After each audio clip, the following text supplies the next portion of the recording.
Welcome to Tenor Tech, where I solve the problems you didn't even know you had. You begin by confirming jurisdiction and residency so the court can hear your case. Once confirmed, collect essential documents: ID, marriage certificate, recent pay stubs, bank statements, and any child records. Then draft the petition or complaint, state grounds succinctly, and list relief requested. File it with the court clerk, pay the filing fee, or submit a fee waiver if eligible.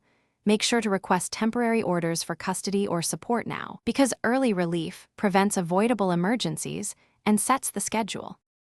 Once your petition is filed, serve the other party according to court rules. Use sheriff, licensed process server, or certified mail where allowed. After service, file proof with the clerk. This starts the response clock, usually 20 to 30 days, so track deadlines closely.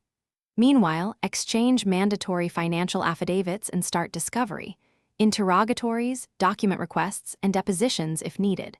Use this phase to build settlement leverage. Collect detailed bank records and tax returns so proposed orders reflect actual finances and childcare needs.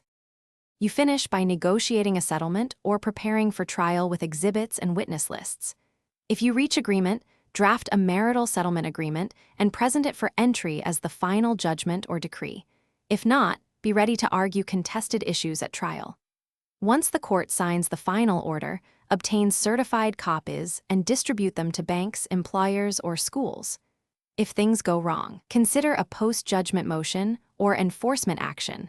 File within applicable timeframes to preserve rights and remedies. Thanks for watching. Subscribe to keep your life in tune.